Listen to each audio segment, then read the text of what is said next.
अब हम सामाजिक नियंत्रण के सिद्धांत की बात करेंगे, जिससे ज़्यादातर क्वेश्चन पूछे जाते हैं और बहुत ज़्यादा चांस है कि आ सकता है इसमें से। तो सामाजिक नियंत्रण के सिद्धांत की चर्चा हम करते हैं। तो देखिए, सामाजिक नियंत्रण के सिद्धांत में कई थिंकरों का हम देखेंगे कौन कौन से किसने सिद्धांत की बात की है। तो सबसे पहले हैं इसमें रॉस का सामाजिक नियंत्रण का सिद्धांत। ये रॉस जो हैं, इन्होंने अपना सामाजिक नियंत्रण का सिद्धांत में क्या चीज़ें कही हैं उसे हम देखेंगे। तो देखिए, अमेरिकी समाजशास्त्री हैं सबसे पहले तो ये रॉस, और इनकी जो पुस्तक है सोशल कंट्रोल 1901 में अपना सामाजिक नियंत्रण का सिद्धांत दिया है। आपसे अगर डायरेक्ट क्वेश्चन पूछेगा कि समाजशास्त्र में सामाजिक नियंत्रण का सिद्धांत किसने दिया है, तो सबसे पहले किसने दिया था, ये रॉस ने दिया था, और इनकी पुस्तक थी सोशल कंट्रोल, जो कि 1901 में आई थी। उसके बाद आगे देखिए, इनके सिद्धांत का मुख्य रूप से इस विचारधारा पर आधारित है कि व्यक्ति के व्यवहारों को नियंत्रित करने में विश्वासों की भूमिका सबसे अधिक महत्वपूर्ण होती है। तो इनका जो सिद्धांत है सामाजिक नियंत्रण का, वो मुख्य रूप से किस पर फोकस करता है, वो इनका मानना है कि व्यक्ति का जो व्यवहार होता है उसको नियंत्रित करने में जो विश्वासों की भूमिका होती है वो सबसे अधिक महत्वपूर्ण होती है। व्यक्ति के व्यवहारों को कौन नियंत्रित करता है, जो विश्वासों की भूमिका होती है। रॉस ने सभी समाजों को दो भागों में बांटा है। तो इन्होंने सभी समाजों को दो भागों में बांटा था। कौन कौन से, तो देखिए, पहला इन्होंने बताया है प्राकृतिक समाज, और दूसरा इन्होंने बताया है वर्गों पर आधारित समाज। आगे देखिए, प्राकृतिक समाज में मनुष्य की स्वाभाविक क्रियाओं पर बाहरी नियंत्रण नहीं होता है, जबकि वर्गों पर आधारित समाज में शक्तिशाली वर्ग अन्य वर्गों पर नियंत्रण रखते हैं। तो दोनों में अंतर क्या है कि जो प्राकृतिक समाज होता है उसमें जो है मनुष्य की जो स्वाभाविक क्रिया होती है वो बाहरी नियंत्रण द्वारा नहीं होती है, वो नेचुरल होती है। लेकिन जो वर्ग पर आधारित समाज होता है उसमें क्या होता है कि जो आपसे शक्तिशाली वर्ग होते हैं वो अन्य वर्गों पर क्या करते हैं, नियंत्रण रखते हैं। आगे देखिए, रॉस के अनुसार विश्वासों का महत्व राज्य से भी अधिक है। आपने कहा कि मानव जैसा विश्वास करता है वैसा ही वह करता है। तो इन्होंने किस पर फोकस किया है, विश्वासों की भूमिका। आप ये कीवर्ड्स याद रख सकते हैं कि विश्वासों की भूमिका, सामाजिक नियंत्रण में विश्वासों की भूमिका पर कौन बल देता है, तो वो ये रॉस देते हैं। ये क्या कहते हैं कि जो विश्वास होता है उसका महत्व राज्य से भी अधिक है। और इन्होंने कहा कि मानव जैसा विश्वास करता है वैसा ही वह बनता है या फिर वैसा ही वह करता है।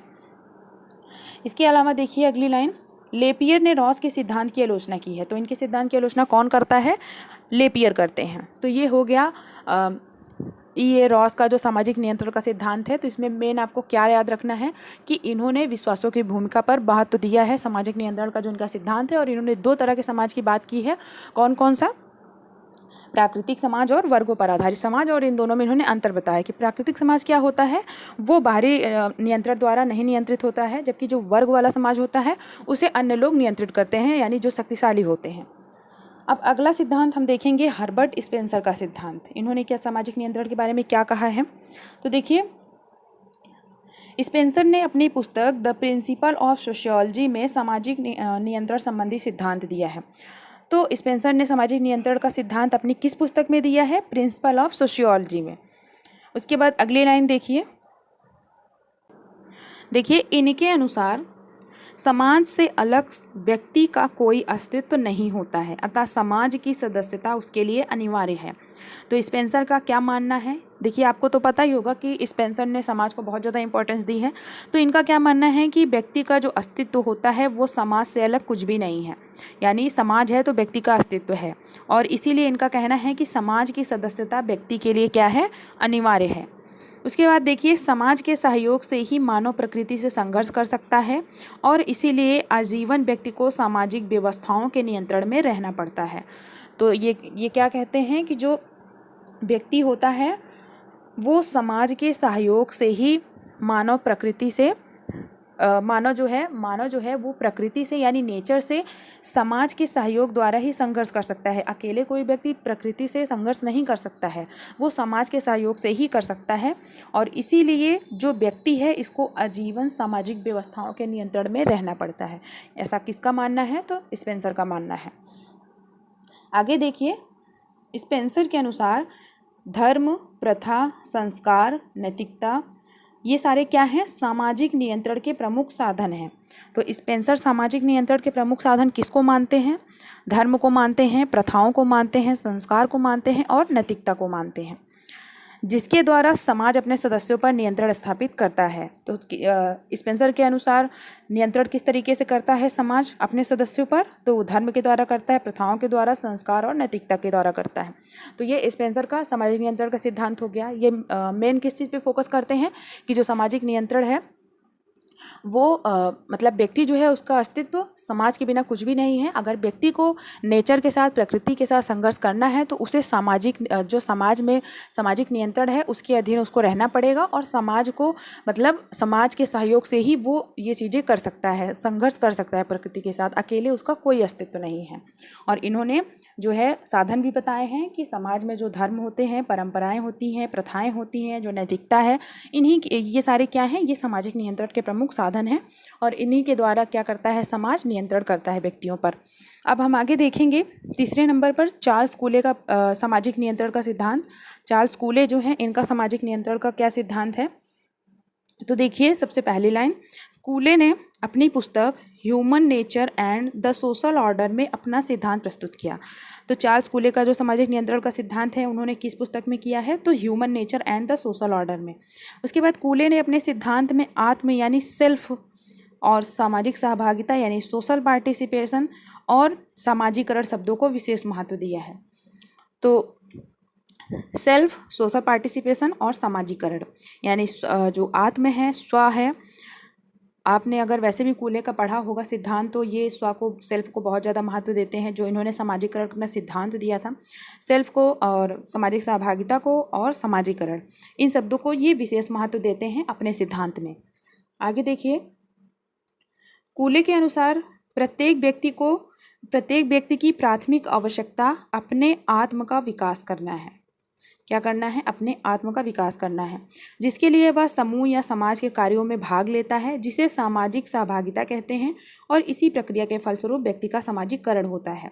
तो कूले का क्या मानना है कि जो व्यक्ति होता है उसकी प्राथमिक आवश्यकता क्या होती है? सबसे पहली आवश्यकता उसकी होती है कि वो स्वयं का विकास करे, अपने स्व का विकास करे, यानी अपने सेल्फ यानी अपने आत्म का विकास करे। और इसके लिए वो क्या करता है, किस तरीके से अपने स्व का विकास करता है? तो वो समाज में भाग लेता है। इससे क्या होता है, जब वो समाज में भाग लेता है तो सामाजिक सहभागिता होती है उसकी, और सामाजिक सहभागिता होती है तो इसके फलस्वरूप क्या होता है कि व्यक्ति का सामाजिकरण होता है। तो ये जो इन्होंने सामाजिकरण का सिद्धांत दिया था उसमें भी इन्होंने बताया था कि व्यक्ति का सामाजिकरण किस प्रकार होता है। यानी वो सबसे पहले अपने स्व का विकास करता है, अपने सेल्फ का विकास करता है। कहाँ करता है? समाज में रहकर करता है, समाज में भागीदारी करता है। उसके बाद क्या होता है? उसका सामाजिकरण होता है। आगे देखिए, कूले के अनुसार परिवार, पड़ोस तथा क्रीड़ा समूह प्राथमिक समूह हैं।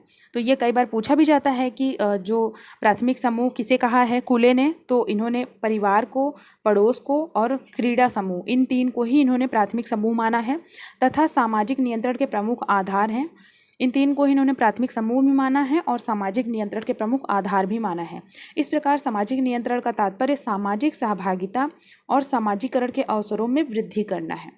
तो कूले के अनुसार सामाजिक नियंत्रण का क्या मतलब है कि समाज में अगर आप सहभागिता कर रहे हैं और आपका सामाजिकरण होता है, आपका उसमें वृद्धि हो रहा है, तो यानी आप सामाजिक नियंत्रण में हैं। उसके बाद आगे देखिए, लेपियर का कथन है, कूले एक महान प्रतिभाशाली आविष्कारक था, लेकिन वह अपने सिद्धांतों के प्रचार में सबसे अधिक कमजोर निकला। तो लेपियर ने इनकी आलोचना की है।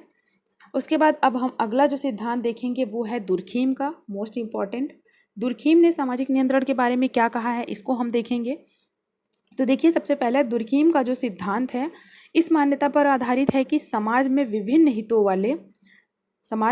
हितों वाले समूहों का सामाजिकरण करने के लिए सामाजिक नियंत्रण आवश्यक है। तो इन्होंने क्या कहा कि सामाजिक नियंत्रण क्यों आवश्यक है?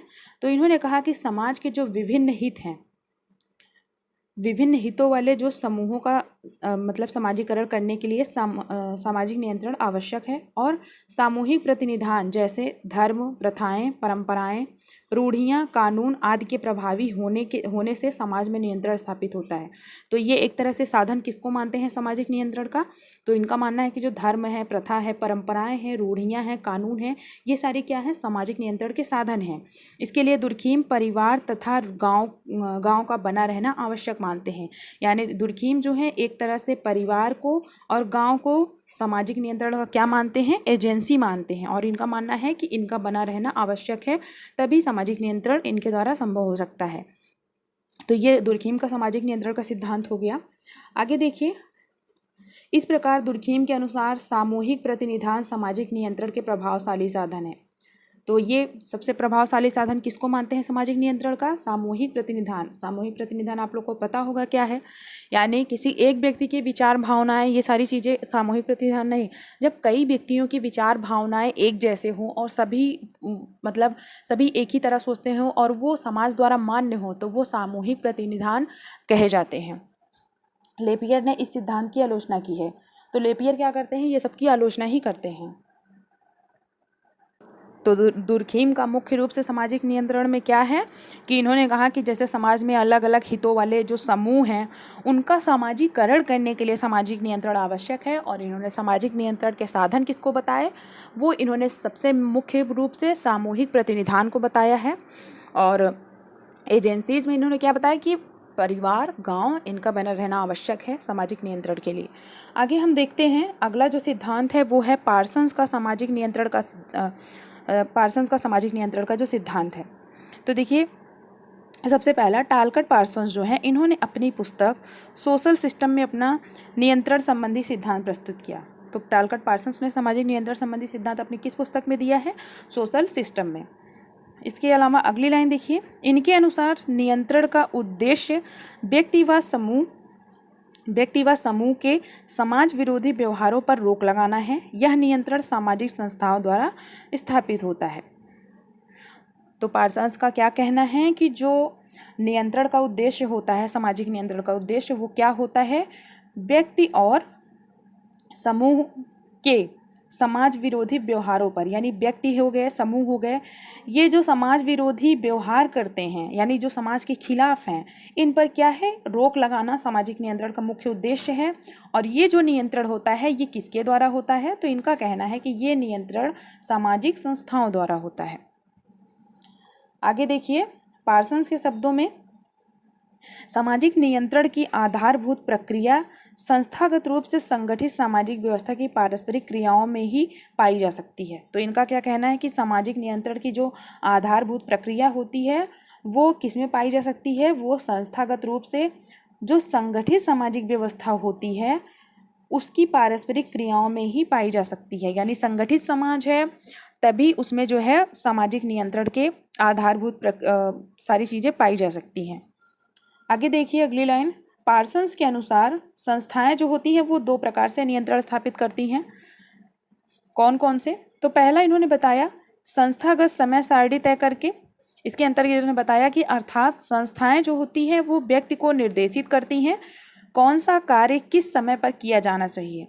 तो जो संस्थागत समय सारणियाँ होती हैं उसके अनुसार संस्थाएं व्यक्ति को निर्देशित करती हैं कि कौन सा कार्य किस समय पर किया जाना चाहिए। दूसरा इन्होंने बताया संस्थागत प्राथमिकताएं बताकर।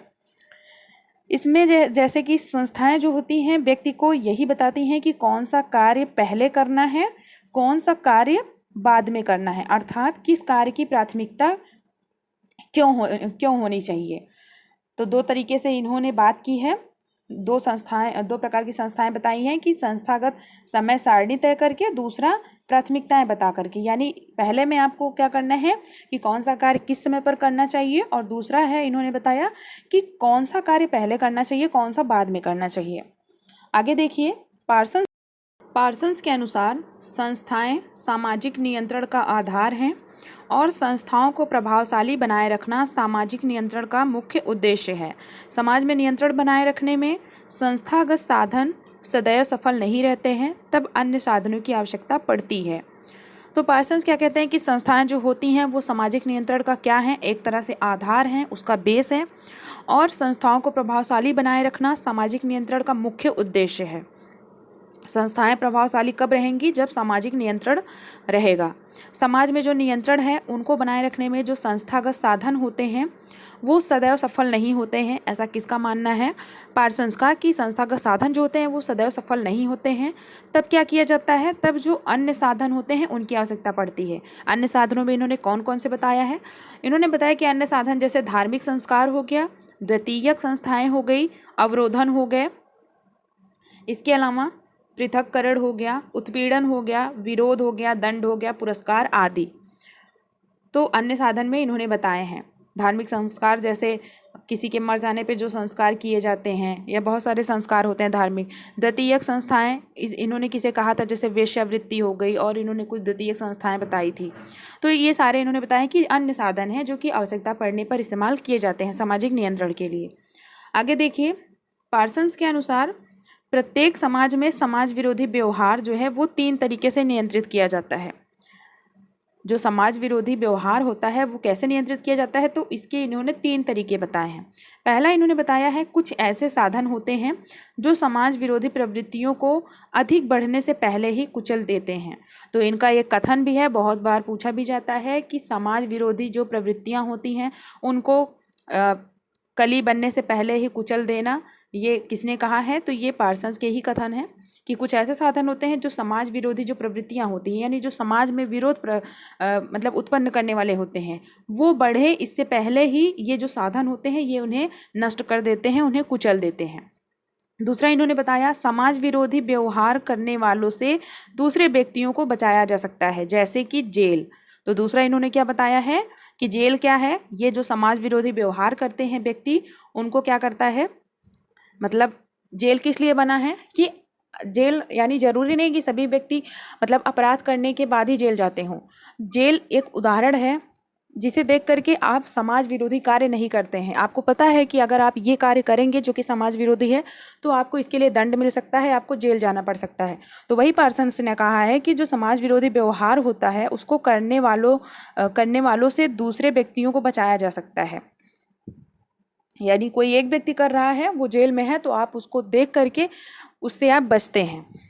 तीसरा इन्होंने बताया कि द्वितीयक प्रतिरक्षा द्वारा समाज विरोधी प्रवृत्तियों के विपरीत दिशा में मोड़ दिया जाता है, अर्थात को प्रवृत्तियों में बदल दिया जाता है। तो इस तरीके से इन्होंने 3 तरीके बताए। आगे देखिए, पीएच लैंडिस के अनुसार मानव नियंत्रण के कारण ही मानव है। इन्होंने क्या कहा है पीएच लैंडिस ने कि मानव नियंत्रण का कारण कौन है? स्वयं क्या है? मानव ही है। आगे देखिए, ओल्सन ने औपचारिक नियंत्रण को आत्मनियंत्रण कहा है। यानी जो औपचारिक नियंत्रण होते हैं वो कैसे नियंत्रण है? आत्मनियंत्रण कहा है। पार्सन्स के अनुसार माँ के द्वारा बच्चे को चुंबन देना ही क्या है? काफी बड़ा पुरस्कार होता है। फिर आगे देखिए है, हिटलर मुसोलिनी का नियंत्रण क्या था? वो सत्तावादी था। ये कुछ ऐसे लाइंस हमने ऐड किए हैं जो कि इम्पॉर्टेंट हैं और कहीं ना कहीं अगर इससे रिलेटेड हैं तो पूछे जा सकते हैं। हिटलर और मुसोलिनी का जो सामाजिक नियंत्रण था वो किस तरीके का था? वो सत्तावादी था। आगे देखिए, रॉस ने सामाजिक नियंत्रण में विश्वासों की भूमिका को महत्वपूर्ण माना है। ये कीवर्ड्स आपको याद रखना है, विश्वासों की भूमिका, ये रॉस। अगला है, डेविस के अनुसार सामान्य व्यक्तियों के मन में लोकाचारों से बड़ा कोई न्यायालय नहीं होता है। ये किसने कहा था? डेविस ने कहा था। बाटोमोर के अनुसार जनमत क्या है? व्यक्तियों के व्यवहारों को प्रतिबंधित व निर्देशित करता है। तो ये जनमत को इंपॉर्टेंस मानते हैं सामाजिक नियंत्रण में। आगे देखिए, दुर्खीम ने नेता को सामुदायिक जीवन का प्रतिनिधि माना है। नेता क्या है? सामुदायिक जीवन का प्रतिनिधि, यानी उनका प्रतिनिधित्व करता है। और ये एक लाइन है, अनुशस्तियाँ क्या होती हैं? सैंक्शन जिसे बोलते हैं। तो उस व्यवस्था से है जो किसी व्यक्ति को अच्छे कार्य के लिए पुरस्कार तथा गलत कार्य के लिए दंड की स्वीकृति प्रदान करता है। तो अनुशस्तियाँ क्या होती हैं कि एक ऐसी व्यवस्था होती है कि अगर आप गलत काम करेंगे तो आपको दंड दिया जाएगा और यदि आप अच्छा काम करेंगे तो आपको पुरस्कार दिया जाएगा। तो ये अनुशस्तियाँ कही जाती हैं। तो ये आज का हमारा टॉपिक था, सामाजिक नियंत्रण, सोशल कंट्रोल का टॉपिक था। जितनी भी इम्पोर्टेंट चीज़ें थी, अर्थ, परिभाषा, कथन और सिद्धांत, सभी की चर्चा हमने की है। मैंने अपनी तरफ से पूरी कोशिश की है कि आपको अच्छे से समझा पाऊँ। बाकी आप मुझे कमेंट बॉक्स में ज़रूर बताइएगा कि जो भी चीज़ें मैंने समझाई हैं आपको समझ में आई हैं कि नहीं। अगर आपको समझ में आई हैं तो मेरा ये वीडियो बनाने का जो उद्देश्य है वो सफल होता है। मेन उद्देश्य क्या है कि मैं जो भी चीज़ें बोल रही हूँ आपको वो चीज़ें समझ में आनी चाहिए। और इसके अलावा अगर आपको वीडियो पसंद आया होगा तो वीडियो को लाइक शेयर ज़रूर करिएगा, और चैनल को सब्सक्राइब नहीं किया है तो प्लीज़ चैनल को सब्सक्राइब कर लीजिए। बेल प्रेस करना मत भूलिएगा ताकि जब भी नेक्स्ट वीडियो आए तो उसका नोटिफिकेशन आपको मिल सके। और अगर आप टेलीग्राम चैनल ज्वाइन करना चाहते हैं तो उसका लिंक आपको डिस्क्रिप्शन बॉक्स में मिल जाएगा, आप वहाँ से जाकर के ज्वाइन कर सकते हैं। तो वीडियो थोड़ा लंबा हो गया है, लेकिन मैंने सोचा कि एक ही वीडियो में सारे टॉपिक को कवर कर दिया जाए जो सोशल कंट्रोल से रिलेटेड है, ताकि नेक्स्ट वीडियो में हम लोग दूसरे टॉपिक को कवर कर सकें। तो आज के लिए बस इतना ही, मिलते हैं नेक्स्ट वीडियो में। Thank you so much.